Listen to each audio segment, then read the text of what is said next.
So Cervelo has updated the Aspero, and it has me thinking.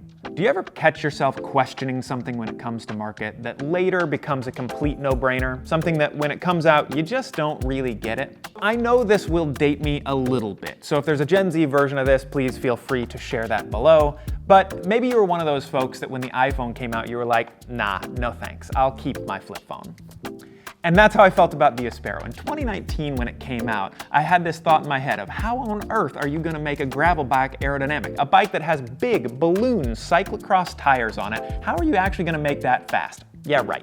Well, okay, I stand corrected. In hindsight, it actually makes a lot of sense. While every other company was trying to make a bike that could walk the line between race and trail, Cervelo really stuck to their guns. They built a bike that was specific to gravel racing. Yeah, and that's before gravel racing was what it is today. In 2024, the Aspero really was quite ahead of its time. It was a bike that dispensed with all of the other ideas about being all things to all people and stuck to Cervelo's model about trying to make products that made actual people on bikes faster than they were without the product.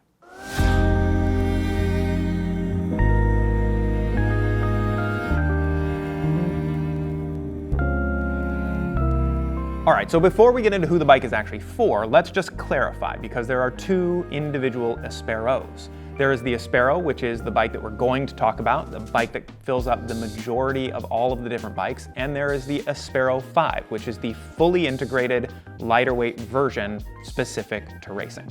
All right, so who is it for? Now, if you're buying an Aspero, you probably know this is the right bike for you. Like we talked about in the intro, the Aspero was a bike built around the idea of racing. It doesn't necessarily have a lot of other things that make it a trail-going bike.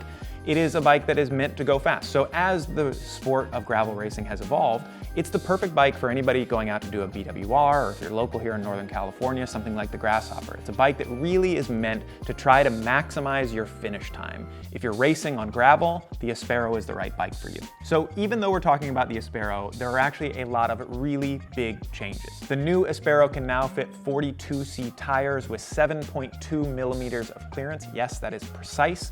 And in the front end of the bike, a 42C tire can also have 9 millimeters of clearance around it. And something that helps with clearance, there's actually a 5 millimeter longer chainstay, which is going to help with mud clearance and is going to add a little additional stability with a longer wheelbase to the bike. Moving down the bike, the next thing that was updated is the clearance for chain rings. This was a big gripe of people that really wanted to make this bike go fast. The old model was only able to fit a 42 tooth chain ring if you're running it 1x, but the new bike will be able to fit all the way up to a 46 tooth setup. The next thing is the flip chip. And now this is something that I don't typically care for, but I think what Cervelo has done is really clever. Rather than have a flip chip that adjusts the height of the bike, raises and lowers the bottom bracket, instead they have simply went and adjusted the trail. If you don't know what trail is, trail refers to how far behind the fork the front axle is. The further behind the fork, the more stable the bike will handle. The closer to where the fork is, the sharper your handling will be. Next up, there is a new integrated front end, and this is also all borrowed from the Soloist, something that we know works great on that platform. This allows for the cable to come out of the shifters, attach to the bottom of the stem, and then go into the headset and down into the frame. The bike now also has a round seat post, which is compatible with dropper posts.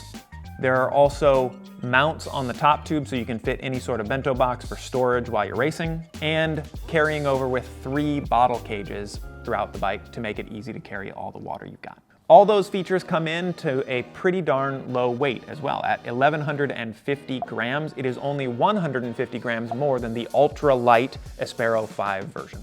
The geo on this bike hasn't changed much, but let's just cover it off for clarity. The reach maintains the same at 397, that's the same as the old bike.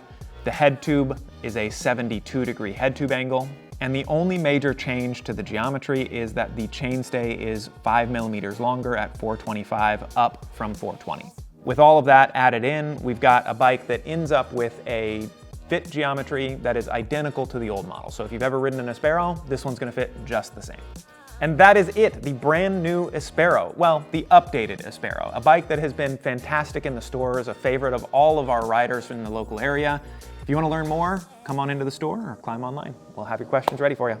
See you on the next one.